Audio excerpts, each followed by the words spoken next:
Good evening, I'm Andrew Chang. Adrian is away. Tonight, with the Canadian forces engulfed by the sexual misconduct crisis, a stark admission. As little was done as was possible to make it look like the report had been responded to without any real change. A top civil servant says the military did the bare minimum to enact recommendations to change the culture made years ago.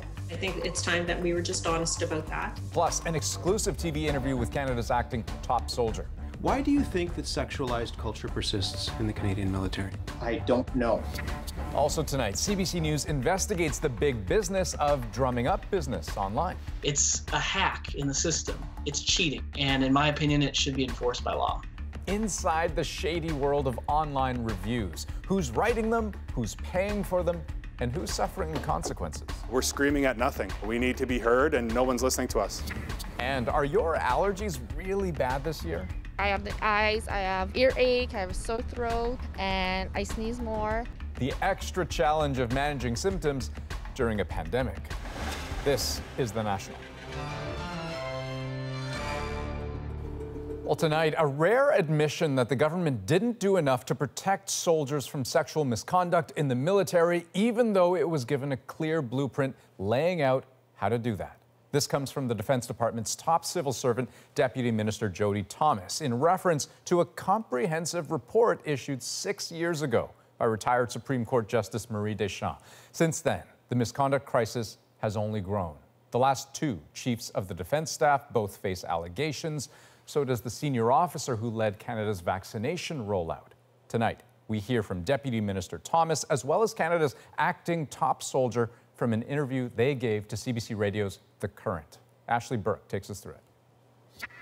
As little was done as was possible to make it look like the report had been responded to without any real change.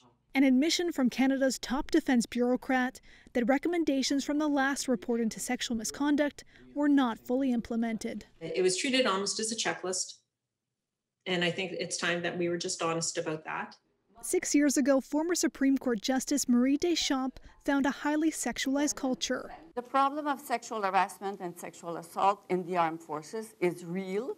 She recommended changes, including an independent reporting center. We need to adopt a more deliberate approach. Former Chief of Defense Staff Jonathan Vance launched Operation Honor to make it stop. But now Vance and 3 other senior leaders are under investigation over claims of their own inappropriate behavior. Thomas says the report needed more civilian oversight, and there wasn't enough real change. No structural change, no legislative change, no outside the department, outside the Canadian Armed Forces reporting, those kinds of things that Madame Deschamps emphasized.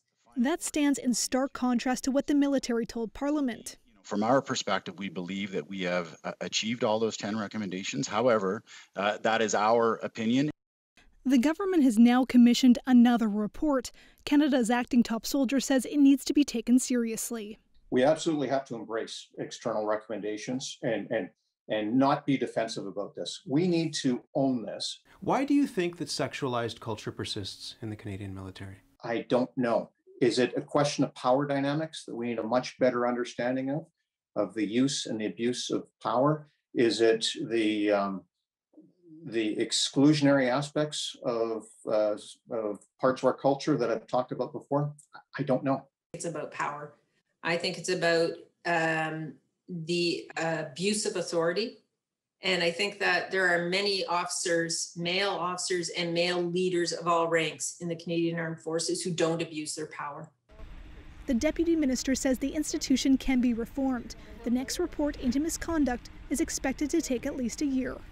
Ashley Burke, CBC News, Ottawa. And tomorrow morning on The Current, you can hear Matt Galloway's full interview with Jody Thomas, the Deputy Minister of National Defence, and Wayne Eyre, the acting chief of the Defence Staff. That's at 8:30 a.m. local time on CBC Radio 1.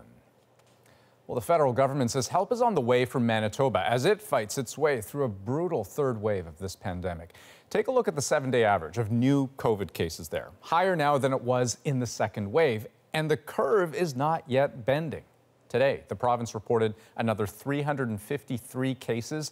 It's all pushing Manitoba's intensive care units to the max. ICUs are so full, patients are being transferred out of province every single day now.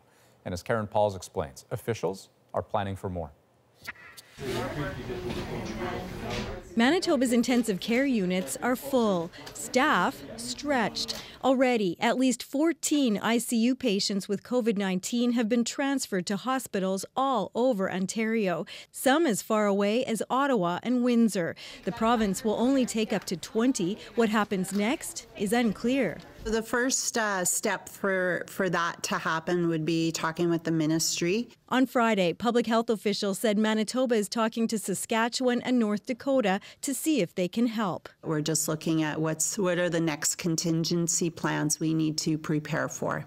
Today, the province would only say it's having ongoing discussions. We had over 6,300 cases in the past 2 weeks. If only 1% of those 6,300 cases end up in ICU, we're talking about 60 more people. This social epidemiologist did some basic projections of COVID case counts in Manitoba. He believes the daily new cases will crest soon, but says the crisis in ICUs will get worse before it gets better.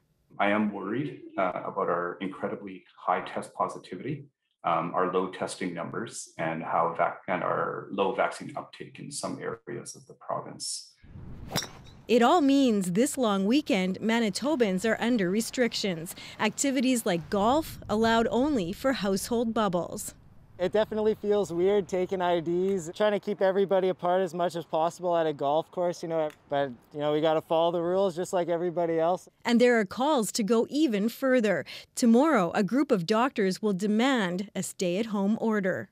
Tonight, Ottawa is offering even more help. On top of the critical care nurses, the respiratory therapists, and the contact tracers Manitoba has already asked for, it's now offering epidemiologists, lab technicians, and extra testing capability. Karen Pauls, CBC News, Winnipeg. Public health restrictions have been extended across a section of central Newfoundland where the coronavirus is spreading. The area, including Gander and Grand Falls, Windsor, is now under alert level 4, so indoor dining closed and only 10 people are allowed at funerals and weddings. There are 33 cases associated so far with the outbreak, which may be linked to sports and social gatherings.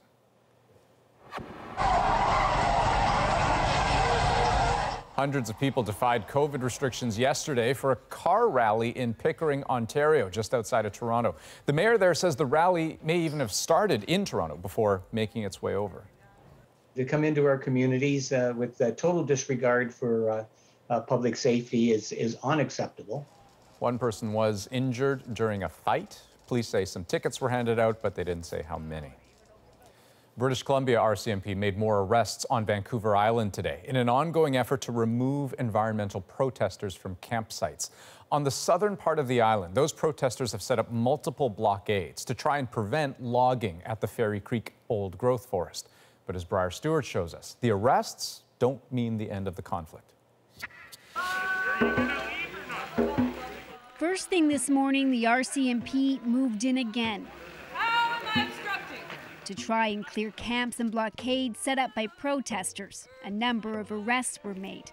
While in Victoria, dozens also gathered to try and stop old-growth logging. There are hundreds of defenders out there today, and the spirit is very high. Teal Jones, a Surrey-based company, is allowed to log some of this area on southern Vancouver Island, and that's divided nearby communities, including Pachidat First Nation, whose elected chief has signed agreements with the forestry company, but some of its members are part of the protest. Well, we would call it a wicked problem. In other words, a problem that has no real easy answer. John Innes is Dean of Forestry at UBC and says the industry generates billions of dollars for the province every year. He says on Vancouver Island, about half of all logging is old-growth forests, with trees at least 250 years old. If we were to stop logging it immediately, a lot of people would lose their jobs. And that's really, I think, where the primary concerns of government lie. The province has said it will look at changing how it manages old-growth trees, which make up about a quarter of BC's forests. This one is the summary. Gary Merkel helped write an independent report which called on the government to do more and act faster to protect the trees and the surrounding ecosystems. Many of these are simply not renewable. It doesn't mean that we can't take some things out of them, but we need to preserve the integrity and the functioning of them as we do that. For the protesters here, they want all the old growth logging halted and vow that despite the arrests, this is far from over. Briar Stewart, CBC News, Vancouver. Well, today people in Toronto marched to remember the young Black and Indigenous woman who died during a police encounter nearly 1 year ago. Abolish the police! The peaceful protest was in honor of Regis Korchinski-Paquet. She fell to her death from a high-rise apartment balcony during a police wellness check on May 27th last year. The Special Investigations Unit noted that race may have played a role leading up to the incident, but cleared the officers of wrongdoing in her death. Her family is calling for the investigation to be reopened. Well, more fallout from the incredible story that played out in the skies over Belarus yesterday. EU-based airlines are being told to avoid the country's airspace after it apparently grounded a commercial jet to arrest a government critic. And as the CBC's Chris Brown shows us, that critic has appeared in jail cell video tonight. The man Belarus's regime essentially hijacked a commercial aircraft to get appeared in a video from his jail tonight, released on a pro-government social media site. In it, 26-year-old journalist and activist Roman Protasevich says he's well, and then appears to confess to organizing protests against Belarus's government, a crime that could keep him in jail for years. Protasevich's friends fear he could be tortured. Stepan Putila worked closely with him at the website Nechta. Roman is recognized by Belarusian officials like the biggest enemy. The astonishing chain of events began Sunday when Belarus's strongman ruler Alexander Lukashenko concocted a fake bomb threat to ensure a Ryanair flight to Lithuania with Protasevich on board had to divert and land in Belarus. Several European countries have already banned Belarus's airline Belavia amid a torrent of denunciations. The scenario, as reported, is a shocking assault on civil aviation and an assault on international law. Lithuanian investigators are zeroing in on 3 passengers who stayed behind in Minsk, which some say strongly suggests they were KGB agents, as Belarus still calls them. It wasn't opportunistic, it was very deliberate, and it suggests now that Lukashenko is a threat not only to his own people, but to the citizens of other countries as well. In response to the condemnation, Belarusian authorities claim the threat to blow up the plane was emailed in by Hamas because of European support for Israel. Hamas says they have nothing to do with it. Chris Brown, CBC News, Moscow. Let's turn to the Middle East now. 4 days into the ceasefire between Israel and Hamas, a tense calm is still holding. And today, the U.S. sent their top diplomat to try and build on this fragile progress. Stephen D'Souza is in Jerusalem tonight with what comes next.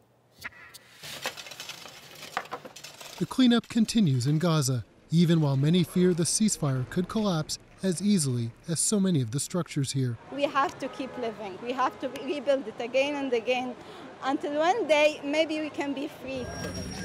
While the overhead fighting between Israeli forces and Palestinian militants is on hold, tension and violence continues on the streets. Today, a Palestinian man stabbed 2 Israelis near the Sheikh Jarrah neighborhood in occupied East Jerusalem. He was shot dead by police. Israeli police are cracking down on those they say were involved in clashes between Jewish Israelis and Israeli Arabs in recent weeks. Police say more than 200 people have been charged in the unrest. Media reports say the majority of those charged are Israeli Arabs. Today, U.S. Secretary of State Antony Blinken left for the region, beginning a 4-day trip with stops in Israel, Egypt, and Jordan. His challenge, keep the ceasefire in place and get aid money into Gaza without funding Hamas. We obviously don't communicate directly with Hamas, given they're a terrorist organization. A number of countries in the region do. And so the Secretary's trip over the next couple of days will be focused on those objectives. On Sunday, Blinken said the ultimate goal is still a 2-state solution.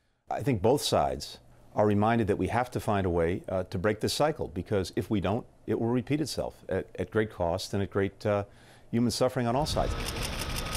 Egypt played a key role in brokering the ceasefire. Today, its foreign minister met with Palestinian President Mahmoud Abbas. He stressed the need for a broad peace plan, including an independent Palestinian state. Though it's Hamas, not Abbas's Palestinian Authority, that controls the Gaza Strip. For ordinary people there, the hope is a ceasefire doesn't signal a return to the status quo, living under a blockade and the constant threat of a return to violence. The U.S. Secretary of State is coming with a promise to help the Palestinians, but he also has a message when he meets Israeli Prime Minister Benjamin Netanyahu, that the U.S. will continue its, quote, ironclad commitment to Israeli security. Stephen D'Souza, CBC News, Jerusalem. Well, soldiers in Mali have detained the country's president, prime minister, and defense minister in what the United Nations is calling an attempted coup. Several countries have now called for their release. The arrests happened just hours after a new cabinet was announced that left out members of the junta that seized power in a coup 9 months ago. The country had plans to hold new democratic elections by February. Ottawa says the 10 Canadians on a peacekeeping mission in the country are safe and accounted for. State television in Myanmar has released this image of Aung San Suu Kyi in court. This is the first picture of the deposed leader to emerge since the military's takeover of the country on February 1st. More than 800 people have been killed and thousands have been arrested in pro-democracy protests. Well, parts of Japan are being crushed by a new wave of COVID infections, and citizens barely vaccinated. Hospitals pushed to the brink. But in a little less than 2 months, the Olympics are still slated to go ahead. And as Katie Simpson explains, they'll be very difficult to stop.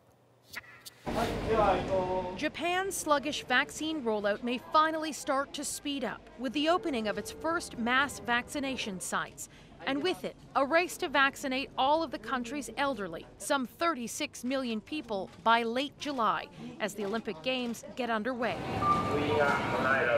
Japan had done comparatively better than many countries in controlling COVID.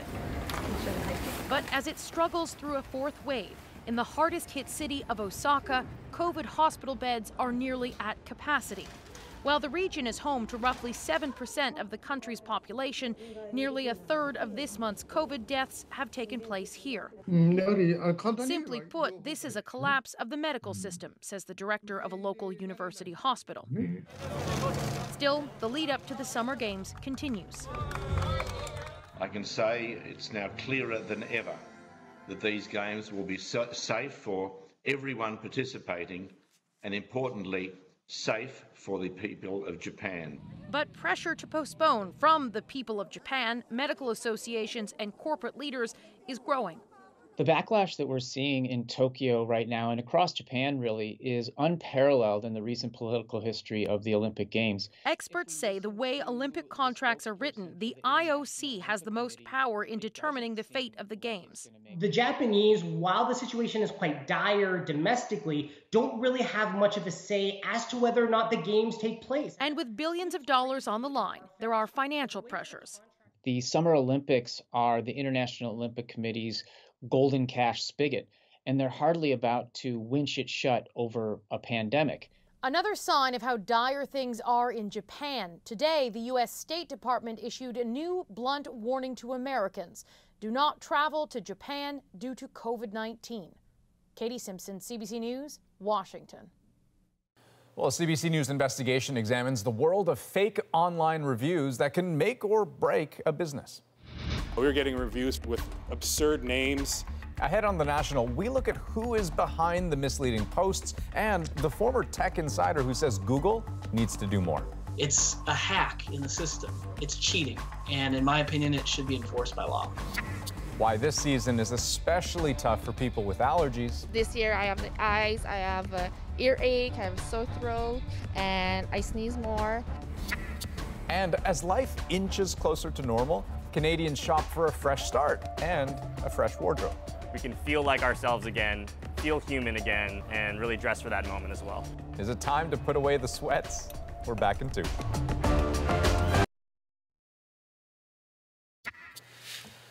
Well, if your seasonal allergies are really bad this year, you are most certainly not alone. Allergy season is hitting hard across Canada, and that can make things complicated when some allergy symptoms can look an awful lot like signs of COVID-19.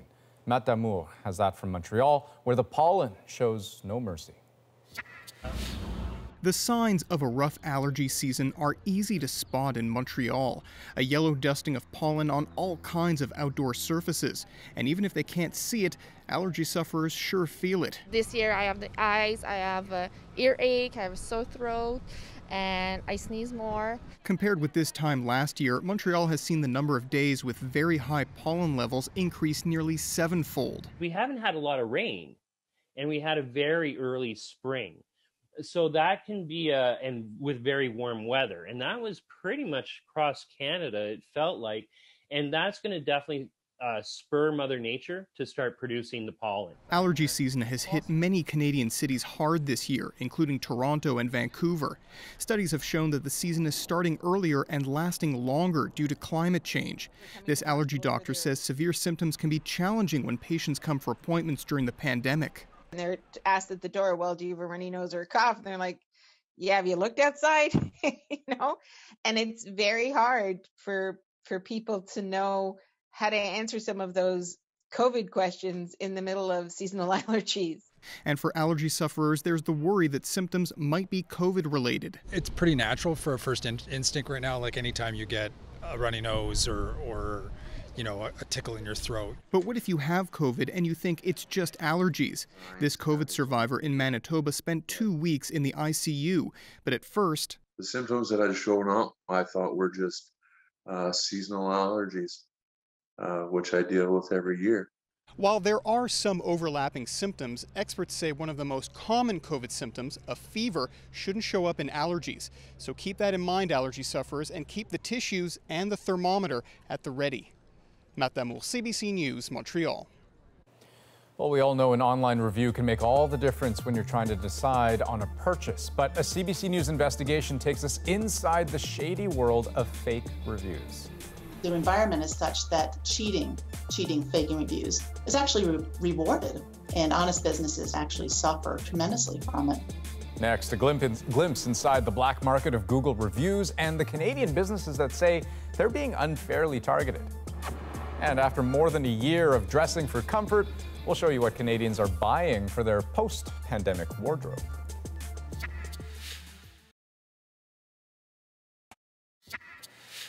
It is second nature for so many people. Before you buy from a business, you Google it, looking for reviews both good and bad. But a CBC News investigation reveals a big business behind faking those reviews. And as Jonathan Gatehouse shows us, they have the power to make or break a company.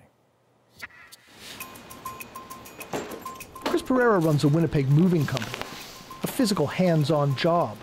But these days it's the online world that has him concerned, after he noticed that his customer reviews had turned heavily negative. We were getting reviews from absurd names, a play on my name, a play on my boss's name. Dozens of bad, often hostile reviews that pop up when you Google the company's name. None of them from actual customers. He couldn't figure out why it was happening, but the made-up complaints were having a real effect on the company's reputation and its Google ranking. Before we started getting a whole bunch of negative reviews, we were 4.6 range. Now we're all the way down to 3.6 with all these harmful fake reviews that we've been getting. It's important because surveys show that more than 2/3 of online shoppers consult reviews before buying a product or service. And Google's star ratings for businesses hold the biggest sway, with the company now accounting for about 90% of all search engine traffic worldwide. Put simply, negative reviews can hobble a business, while positive ones can make consumers up to 3 times more likely to make a purchase. I'm here to tell you the online review world is the Wild West, and there is no sheriff. Kay Dean once worked as a fraud investigator for the US government. Now she uses that expertise to track and expose fake online reviews, sharing her findings on her own YouTube channel. All of this fake review fraud that I've been documenting on this YouTube channel is harmful. The environment is such that cheating, faking reviews is actually rewarded, and honest businesses actually suffer tremendously from it. Some of the deceptions are low stakes, but others might matter. She points to a Florida plastic surgeon with a lot of 5-star Google reviews. many from profiles that also gave positive ratings to an overlapping group of businesses scattered across the United States and Canada. 10 of this surgeon's supposed patients also went to the same pizza place in Toronto, or 6 used the same limo service in Ontario, or 3 used the same wig store in Ontario. And so that's immediately suspicious. It's just not believable. CBC News dug a little deeper.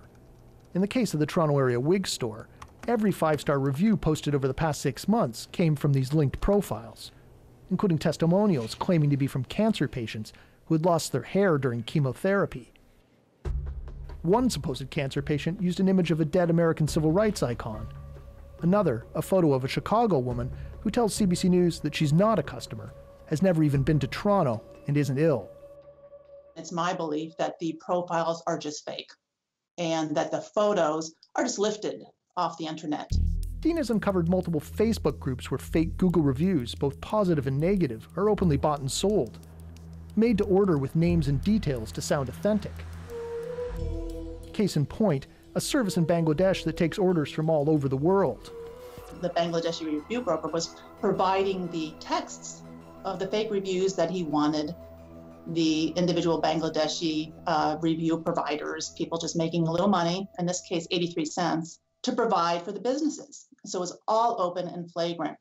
The text of the reviews and where to be posted.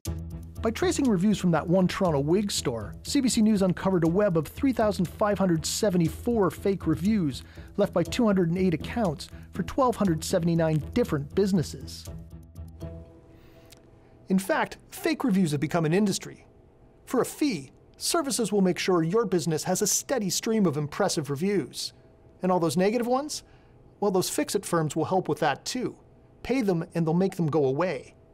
Something that only Google, or the person who posted them, is supposed to have the power to do. I was a consultant for Google, helped them strategically move their products forward and position things to the market. But I left the Valley at large. Joe Toscano worked with Google in experience design, but quit in 2017 over worries about big tech's ethics. Now he writes and lectures about data protection and the effects of social media. It's time that we demand that we own our data and have a fundamental human right to understand what we are consenting to. He has first-hand experience dealing with Google review problems for his parents' Nebraska auto shop. Paid ads appear first on search pages, but negative reviews also alter online results, he says. Google's algorithm favors companies with the most stars, pushing their listings up higher, and most searchers never make it to the second page. If you're a 4.6 out of 5 versus a 3.6 out of 5, that's a dramatic difference. If they're pushed off the first page, say goodbye. Like, you never see that company. Chris Pereira tried repeatedly to get Google to do something about the fake reviews that were dragging down the moving company's ratings, providing more than a dozen examples. Accusing us of hate, and that's just not who we are. Half of those fake reviews have since disappeared, but new ones pop up on an almost weekly basis. Pereira grew so frustrated that he set out to see just what it takes to get Google to pull down a review. So I created a fake Google account, wrote a bad review on the company, flagged it as a bad fake review, and Google didn't contact this account, didn't look into it whatsoever, and said it didn't violate any of their policies. You click on this, you report it, they do nothing. They want to tell us that they are going to make an algorithm that's going to deal with it, and the reality is the algorithms aren't ready for it. We need more humans involved. We reached out to Google's Canadian representatives. They declined an interview but provided a statement. Our systems check every single review before it gets published, looking for signs of inauthentic content, it reads. While we're constantly improving our automated systems, we know they're not perfect. Google says they blocked or removed 56 million fake reviews in 2020, deleted 3.3 million fake business profiles, and suspended 610,000 user accounts. And after CBC News told them about Chris Pereira's troubles, 32 fake negative reviews were suddenly removed. And Riverbend Moving's Google rating went from 3.6 to 4.2 stars overnight.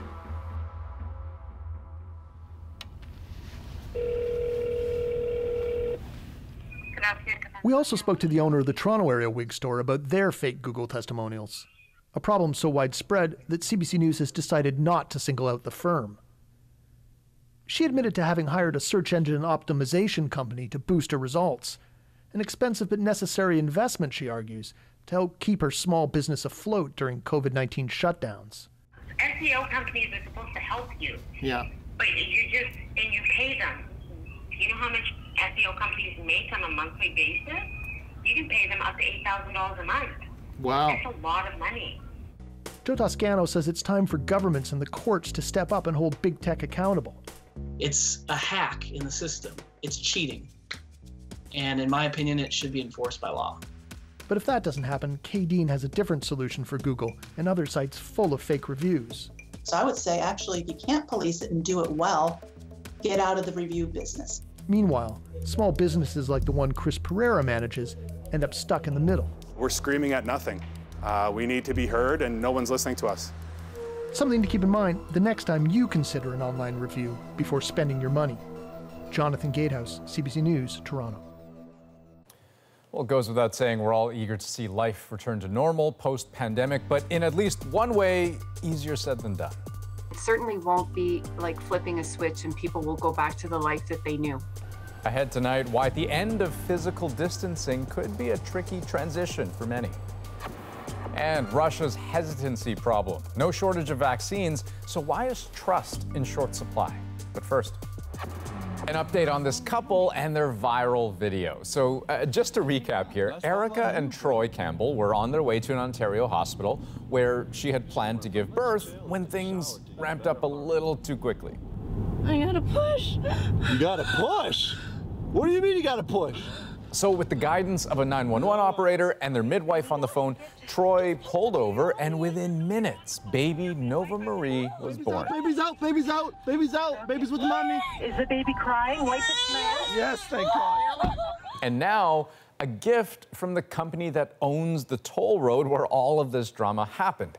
A year of free travel and a gift certificate for car seats for the tiniest of road warriors and her siblings.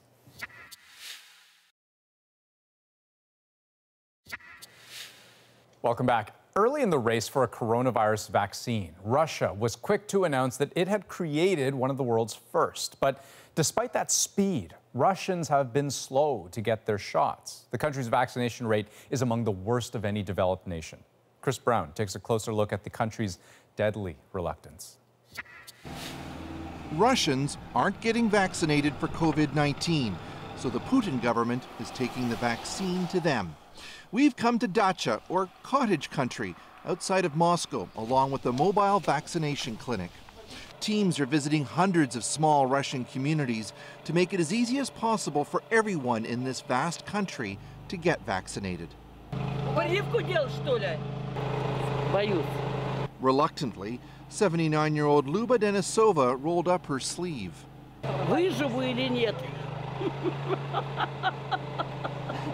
Her reticence is pretty typical. She told us she thought COVID could be beaten with fresh air and good country living, but her son prodded her to get vaccinated. As Canada, the United States, and many European nations either close in on or exceed having 50% of their populations vaccinated with at least one dose, Russia is lagging far behind. It's at closer to 10%. And the problem isn't a lack of vaccine, it's a lack of trust. With business at the clinic slow, we took a walk to see what was holding people back. Mom Oksana Butenko told us it's Russia's vaccine, Sputnik V, that she has doubts about. Мы просто боимся, потому что мы не знаем, как она работает, не прошло времени никакого, мы не знаем, вообще помогает она или нет. Я лично знаю людей, которые прививались и заболевали через месяц-два после этого. Nikolai Zalatyev told us he lived through the Second World War and has dealt with adversity his whole life and believes his immune system can handle COVID without a vaccine. Ребенок военных лет, наверное, не берет, поэтому я так думаю. В детстве был такой тяжелый, поэтому. The inevitable result of the vaccine resistance is that new cases are climbing once again, and so are deaths, said Alexei Kuprianov from Russia's Academy of Sciences. I believe that as for now, we have about 500,000 extra deaths due to COVID. That is more than 3 times the official government death count, and it's despite all of the free pop-up clinics around Moscow that give people convenient access to vaccine. If only some more strict quarantine measures were applied, at least the damage would be far less severe. But unfortunately, nothing was done. Russia has been wide open for months. Just look at this jammed autograph signing event by movie stars at a Moscow toy store. Authorities shut the store down for a week in response, but it was too little too late. Even Moscow's mayor is now acknowledging the country's vaccination efforts are a failure.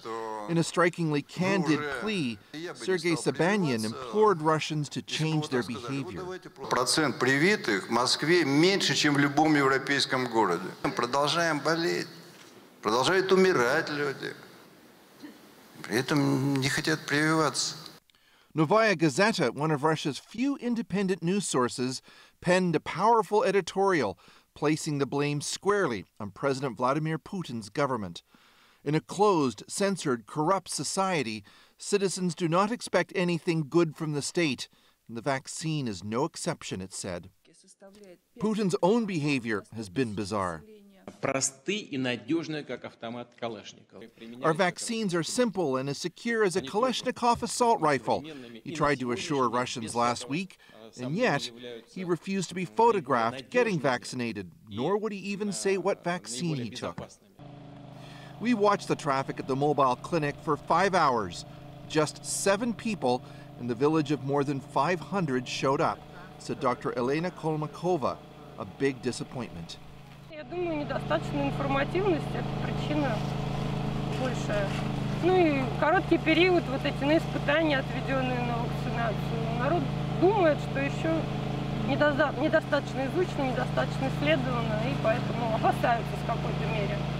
It's time for the truck and staff to move on to the next village. Maybe better luck there. There are signs the Kremlin leadership is worried, though. In an acknowledgement of the direness of the situation, senior officials are now suggesting they may have to make vaccinations here mandatory. Chris Brown, CBC News, outside of Moscow.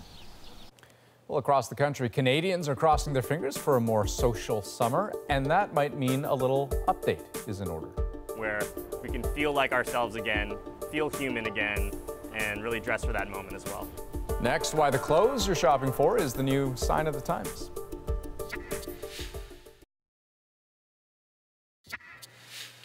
Serious question. Are you ready to be more social again? With restrictions in many parts of the country lifting in the coming weeks, lots of people can't wait to broaden their circles. But as Vicadopia shows us, if the idea fills you with anxiety, there are many who feel the same way.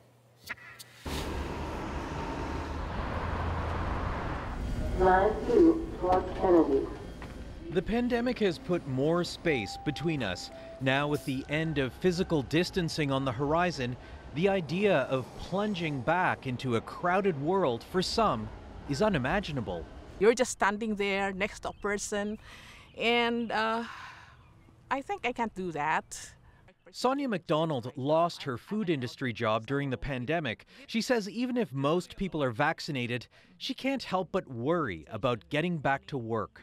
It's not only me who's at risk, but the people around me, the people I love who have health issues, and I don't want them to be at risk with anything. There's little doubt many of us are ready to release our pent-up desire to get out, travel, or just be with others, but it still may not feel the same. It certainly won't be like flipping a switch and people will go back to the life that they knew. I think it will be a very gradual new normal for all of us, and I think that it will, for some, be much more difficult. Indeed, mental health experts say family, friends, and employers should prepare for the unintended consequences of living with a year of public health restrictions. Our whole way of being has changed. And so we really need to, in some ways, almost reestablish what we're comfortable with. A national survey by the Canadian Mental Health Association found more than 3/4 of us are experiencing what it calls negative emotions. For many, resuming social contact will help change that. But for the rest, managing in a post-pandemic world may depend on our ability to identify lingering worries and stress from persistent anxiety. And if it's something that's mild that you can deal with, then it's probably normal, regular kind of stress. But if you see that it's really impacting the way you function, the way you sleep, the way you eat, your activities, then maybe we need support. So for some, getting back to the way things were may take a bit longer. Vic Adopia, CBC News, Toronto. Well, it's been said to get past this pandemic, we've got to get the vaccine, roll up our sleeves. But how about getting a whole new wardrobe? There are signs Canadians are ready and willing to spend. And as Jacqueline Hansen shows us, that's good news for an industry that took a hard hit.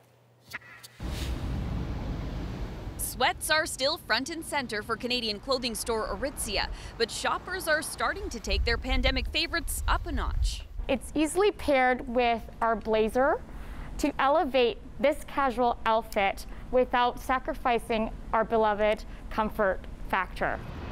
Comfort has been key for cooped-up Canadians, but for the apparel industry, it's been anything but comfortable.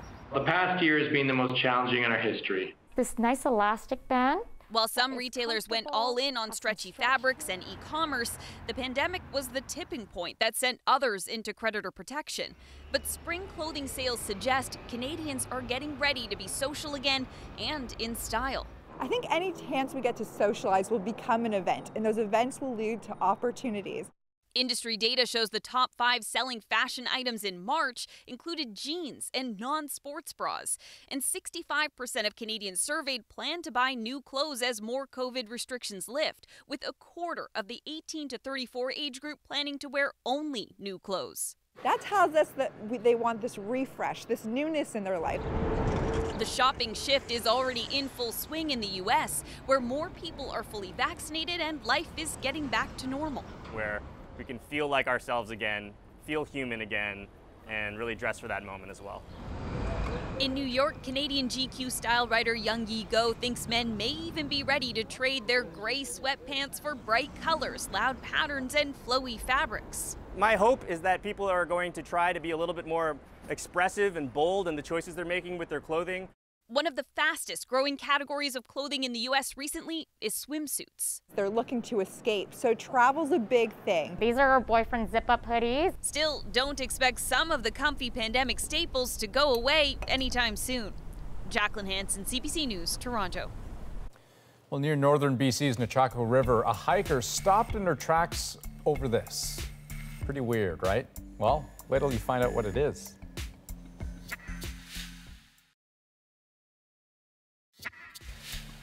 Well, believe it or not, these wrinkly pouches full of jelly are, in fact, mushrooms found in New Brunswick last May. They're called witch's cauldron. And now, nearly a year later, they are sprouting again, only this time folks are spotting them in BC. So how did such a rare find make its way across the country? It's our moment. This mushroom is called, one of the common names, the witch's cauldron. The scientific name is Sarcosoma globosum. This is not edible. And actually, if you cut it open, the inside look like transparent jello, so you wouldn't be inclined to even do anything with it. We do have a few cases of mushrooms that have what we call a circumboreal distribution. That means they occur mostly across the boreal forest. And in this case, probably it goes a little bit south of the boreal forest into the more temperate areas like BC or New Brunswick or other areas of Canada. But it's very interesting in the sense that it gives one additional find of a species that is potentially rare. And the good thing about this one is that it's very distinctive, so anybody who finds the mushroom is going to recognize it. Interesting. I had no idea these things existed. And if you're anything like me, the question that you have is, what is the story behind that black goop in the mushroom? What is it actually for from a biological standpoint? The answer is, from what I gather, we don't know. Scientists are kind of divided on that. There are theories, but hey, if you're into mushrooms and you know, I would love to hear. Send me the answer if you've got it. In the meantime, enjoy the mystery. That's The National for this May 24th. Have a good night.